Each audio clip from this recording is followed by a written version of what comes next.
Share বাজারের নতুন এবং গুরুত্বপূর্ণ আপডেট নিয়ে এই ভিডিওটি। তো আপনারা জানেন যে শেয়ার বাজারে ব্যবসা করতে গেলে কিন্তু শেয়ার বাজার সম্পর্কিত যে গুরুত্বপূর্ণ নিউজ, ডেটা, ইভেন্টগুলো থাকে সেগুলোকে নিয়ে কিন্তু আপডেটেড থাকতেই হয়। আর এই চ্যানেলে সে ধরনের ভিডিও আপডেট দেওয়া হয়। তো যাই হোক, আজকে ডেটের ভিডিওটা হচ্ছে 13/8/2024। তো মার্কেটে কিছু ইম্পর্টেন্ট স্টকের ইম্পর্টেন্ট আপডেট দেখে নেব। তো তার আগে দেখে নিই মার্কেট আজকে কী অবস্থায় ছিল। তো মার্কেট কিন্তু আজকে পুরোপুরি নেগেটিভ সেন্টিমেন্টেই ছিল বলা যায়। নিফটি 50 যদি দেখেন 200 পয়েন্টের মতো নেগেটিভিটি দেখিয়েছে। আজকে 24,139-এ ক্লোজিং দিয়েছে, যেটা খুলেছিল কিন্তু একটা নর্মালি 24,342-এ ওপেন হয়েছিল, সেখান থেকে ক্রমাগত ভেঙেছে এবং শেষ মুহূর্তে কিন্তু বেশি ভাঙনটা হয়েছে। তো শেষ পর্যন্ত 24,139, মানে 200 পয়েন্ট নিচে, গতকালের ক্লোজিংয়ের চেয়ে নিচে ক্লোজিং দিয়েছে। ব্যাঙ্ক নিফটি আজকের ডেটে কিন্তু সবচেয়ে বেশি আর কি নেগেটিভিটি দেখিয়েছে, সবচেয়ে বেশি দুর্বল ছিল, যেটা 1.5% মতো নেগেটিভিটি দেখিয়েছে। 746 পয়েন্ট আজকেই ভেঙেছে, যেটা 50,000-এর যে ইম্পর্টেন্ট লেভেলটা সেটার নিচে কিন্তু ক্লোজিং দিয়েছে। 49,831-এ ক্লোজিং দিয়েছে, যেটা খুলেছিল 50,395-এ, পরে কিন্তু সেটা লো মেরেছিল 49,785, সেখান থেকে কিছুটা উপরে 49,831-এ ক্লোজিং দিয়েছে। সেন্সেক্সকে যদি দেখেন, সেন্সেক্সও মোটামুটি 692 পয়েন্টের মতো ভেঙেছে, 78,956-তে ক্লোজিং দিয়েছে, যেটা ওপেন হয়েছিল 79,952-তে, সেখান থেকে কিন্তু ভালো রকমই আজকে নেগেটিভিটি দেখিয়েছে। তো এই নেগেটিভিটির পেছনে আজকে যদি সবচেয়ে বেশি অবদান ধরা হয়, কার অবদান, সেটা হচ্ছে এইচডিএফসি ব্যাংকের। আজকে দেখুন এইচডিএফসি ব্যাংক প্রায় 3%, 3.25%-এর মতো ভেঙেছে। তো এইচডিএফসি ব্যাংক কত বড় ব্যাংক, মানে কত বড় ওয়েটেজ নিয়ে থাকে সেটা আপনারা জানেন। তো এইচডিএফসি ব্যাংক এত বড় কারেকশন হওয়া মানে ব্যাংক নিফটি কিন্তু কারেকশনে থাকবে, এটা মানে স্বাভাবিক ব্যাপার। তো আজকের ডেটে 1.5%-এর মতো নেগেটিভিটি দেখিয়েছে, যার মূল কারণ কিন্তু এইচডিএফসি ব্যাংক। তো এইচডিএফসি ব্যাংক ভাঙা মানে ব্যাংক নিফটি ভাঙা, আর ব্যাংক নিফটি ভাঙা মানে অন্যান্য ইন্ডেক্সেও এর প্রভাব পড়া। তো যেটাই আজকের ডেটে হয়েছে। তো এইচডিএফসি ব্যাংকের এই ভাঙার পেছনে যদি আপনি কোনো কারণ খুঁজে থাকেন, তবে তেমন কোনো বিশেষ কারণ দেখতে পারবেন না। আপনি যদি একটা আপডেট দেখেন যে HDFC bank shares tumble 3% after MSCI announces weightage increase in 2 tranches. তো এমএসসিআই ইন্ডেক্সে তার ওয়েটেজ বাড়তে চলেছে, এটা একটা ভালো খবর, কিন্তু সেটা 2 ট্রেঞ্চেস মানে 2 ভাগে আর কি বাড়বে আর কি। এই ব্যাপারটাকেই হয়তো নেগেটিভভাবেই নিয়েছে মার্কেট। দেখুন একটু ডিটেলসে খবরটা, যে MSCI announced that the banks much awaited weightage increase in global standard index will happen in August but in 2 ট্রেঞ্চেস। যেটা ইনফ্লো হবে আর কি, এই ওয়েটেজ বাড়লে সেটা 1.8 বিলিয়নের মতো, কিন্তু সেটা একবারে না হয় কিন্তু আলাদা আলাদাভাবে কম পরিমাণে হতে পারে, যেটাকেই হয়তো মার্কেট নেগেটিভ সেন্টিমেন্টে কিন্তু নিয়েছে, যার পরিপ্রেক্ষিতে আজকে নেগেটিভিটি দেখা গিয়েছে বলে অনেক বিশেষজ্ঞ ভাবছে। তো যাই হোক, এই ছিল এইচডিএফসি ব্যাংকে নিয়ে আপডেট।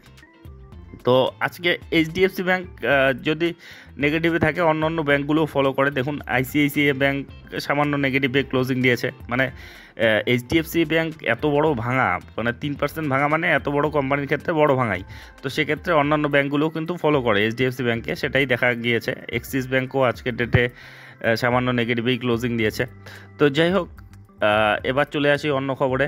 তো আইআরএফসি, যেটা গতকাল মার্কেট ক্লোজিং হওয়ার পরে তার ফিনান্সিয়াল রেজাল্টটা বেরিয়েছিল, তো তার পরিপ্রেক্ষিতে আজকে মার্কেটে যদি দেখেন সামান্য নেগেটিভিটি 1.5%-এর মতো নেগেটিভিটি দেখিয়েছে।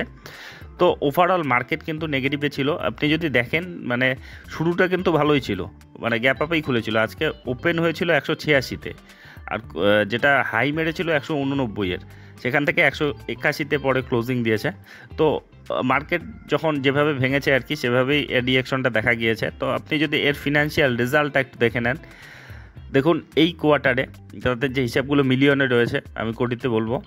তো এই কোয়ার্টারে তাদের যেটা ইনকাম হয়েছে 6,766 কোটি, যেটা আগের কোয়ার্টারে 6,477 ছিল। 6,477টা 6,700 হয়েছে, তো ইমপ্রুভমেন্ট হয়েছে কোয়ার্টারলি। আর এক বছর আগেকার হিসাব যদি দেখেন 6,675 ছিল, 6,675 থেকে 6,700 হয়েছে। তো ইয়ারলিও কিন্তু ইমপ্রুভমেন্ট রয়েছে, কোয়ার্টারলি ইয়ারলি দুটো ক্ষেত্রেই তারা ইনকাম বাড়িয়েছে। খরচাও যদি দেখেন 5,189 কোটি, যেটা আগের কোয়ার্টারে 4,760 ছিল, সেখান থেকে বেড়েছে। আর ইয়ারলি দেখলে ইয়ারলিও বেড়েছে, 5,124 থেকে 5,189 হয়েছে। তো কোয়ার্টারলি ইয়ারলি খরচাও বেড়েছে। তো যাই হোক, এখন যদি এই খরচাটাকে ইনকাম থেকে বাদ দেন, তবে এর প্রফিট বা লস থাকে, অবশ্যই প্রফিটে রয়েছে। তো এই কোয়ার্টারে তাদের যেটা প্রফিট হয়েছে, প্রফিট বিফোর ট্যাক্স অ্যাডজাস্টমেন্টের আগে, সেটা হচ্ছে 1576 কোটি, যেটা আগের কোয়ার্টারে 1717 ছিল। তো এই খরচা বাদ দেওয়ার পরে কিন্তু তাদের ইনকামটা মানে প্রফিটটা একটু কিন্তু কমে গিয়েছে, 1717 থেকে 1576 হয়েছে, যেটা এক বছর আগে ছিল 1551। 1551 থেকে 1576 হয়েছে ইয়ারলি, মানে ইয়ারলি সামান্য বেড়েছে, কিন্তু কোয়ার্টারলি কিন্তু একটু কমে গিয়েছে। এখন ট্যাক্স সব অ্যাডজাস্টমেন্ট বাদ দিয়ে প্রফিট ফর দ্য পিরিয়ড যদি দেখেন, সেটা 1576 কোটি, আগের কোয়ার্টারে ছিল 1717 কোটি, 1717টা 1576 হয়েছে, তো কোয়ার্টারলি নিচে নেমেছে, কিন্তু ইয়ারলি দেখলে 1551টা 1576 হয়েছে, ইয়ারলি সামান্য একটু ফ্ল্যাটিশ আপ দেখা গিয়েছে। একইভাবে ইপিএসে প্রভাব পড়েছে। তো যাই হোক, যে ফিনান্সিয়াল রেজাল্টটা কিন্তু মানে ততটা মানে খুব ভালো হয়েছে সেটাও না, খুব মন্দ হয়েছে সেটাও না, মানে একটা এভারেজ পারফরমেন্স ঠিকঠাকই রয়েছে বলা যায়। তো যার পরিপ্রেক্ষিতে আজকে রিয়াকশনটা প্রথম দিকে কিন্তু পজিটিভই ছিল, কিন্তু শেষের দিকে মার্কেটের ওভারঅল ভাঙনের ক্ষেত্রে সেজন্যই কিন্তু মানে শেষের দিকে নেগেটিভিটি দেখিয়েছে। তো যাই হোক, এর প্রভাবটা পরবর্তীতে কীভাবে পড়ে সেটাই দেখার। তো এরপরে যদি দেখেন পরের আপডেটটা, সেটা হচ্ছে আজকের ডেটে বেরিয়েছে আইআরসিটিসির ফিনান্সিয়াল রেজাল্ট। তো আইআরসিটিসি যদি দেখেন আজকের ডেটে এটাও নেগেটিভেই আর কি শেষ করেছে। আইআরসিটিসি দিনের শেষে সামান্য নেগেটিভে শেষ করেছে, 0.69%, মানে 6 টাকার মতো কমেছে, 918 টাকায় ক্লোজিং দিয়েছে, মানে একটা ফ্ল্যাটিশ আর কি, খুব যে নেগেটিভ ডিরেকশন দিয়েছে তা না। তো এর ফিনান্সিয়াল রেজাল্টটা যদি দেখেন, ফিনান্সিয়াল রেজাল্ট একেবারে কনসলিডেটেড রেজাল্টটাই দেখে নেব। দেখুন যে হিসাবগুলো লাখে রয়েছে, আমি কোটিতে বলবো। তো এই কোয়ার্টারে তাদের যেটা ইনকাম হয়েছে 1171 কোটি, যেটা আগের কোয়ার্টারে ছিল 1187 কোটি। তো 1187টা 1171 হয়েছে, সামান্য কিন্তু নিচে নেমেছে। আর এক বছর আগে ছিল 1040 কোটি, সেখান থেকে কিন্তু ভালো রকম ইমপ্রুভমেন্ট দেখিয়েছে। ইয়ারলি দেখলে ভালো রকমই গ্রোথ রয়েছে, আর কোয়ার্টারলি সামান্য কিন্তু নিচে নেমেছে। এবার যদি আপনি এক্সপেন্স দেখেন, এবারে হয়েছে 761 কোটি, আগের কোয়ার্টারে ছিল 813 কোটি, তো খরচাও কমিয়েছে। আর এক বছর আগে ছিল 676 কোটি, তো সেখান থেকে খরচাটা বেড়েছে। তো কোয়ার্টারলি খরচা কমেছে আর ইয়ারলি বেড়েছে। এখন এই খরচাটাকে যদি বাদ দেওয়া হয় তবে প্রফিট বা লস, তো অবশ্যই প্রফিটেই রয়েছে। তো এই কোয়ার্টারে তাদের যেটা প্রফিট বিফোর ট্যাক্স পিবিটি, সেটা হচ্ছে 411 কোটি, যেটা আগের কোয়ার্টারে ছিল 381 কোটি। তো 381টা 411 হয়েছে কোয়ার্টারলি, তো ইমপ্রুভ হয়েছে তাদের কোয়ার্টারলি ভালো রকম। যেটা এক বছর আগে ছিল 312 কোটি, 312টা 411 হয়েছে। তো কোয়ার্টারলি ইয়ারলি কিন্তু তারা পিবিটি, যেটা আর কি প্রফিট বিফোর ট্যাক্স, মানে প্রফিটেবিলিটি বাড়িয়েছে। এখন ট্যাক্স দেওয়ার পর তাদের যেটা প্রফিট হয়েছে সেটা দেখে নিই। তো প্রফিট ফর দ্য পিরিয়ড যেটা আর কি, তো সেটা হচ্ছে 307 কোটি, যেটা আগের কোয়ার্টারে ছিল 284 কোটি, 284টা 307 হয়েছে। আর এক বছর আগে ছিল 230 কোটি, সেখান থেকেও কিন্তু অনেকটাই গ্রোথ হয়েছে।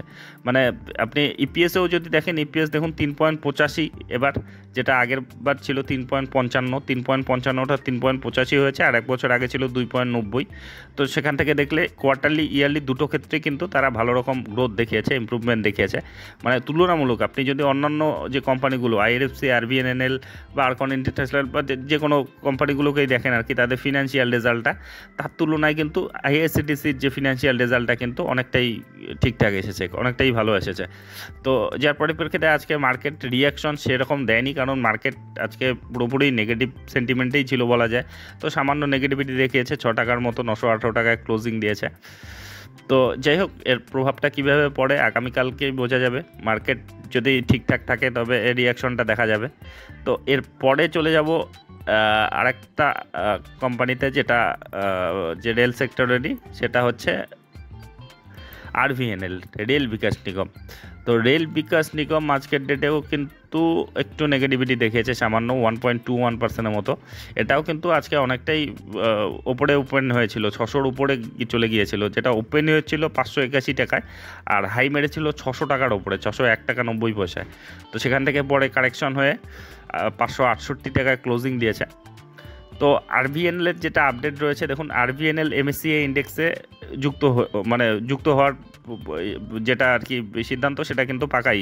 দেখুন RVNL share may see inflow of 220 million post MSCI inclusion, মানে এমএসসিআই ইনক্লুশন হওয়ার পর তার কিন্তু একটা বড়সড় ইনফ্লো হবে, মানে হোল্ডিং আর কি, তার শেয়ারের যে কোনো যখন এমএসসিআই ইন্ডেক্সে যখন সেটা স্থান পায় আর কি কোনো স্টক, তখন কিন্তু তার প্রতি এফআইএর বিশেষ করে কিন্তু চাহিদা বেড়ে যায়।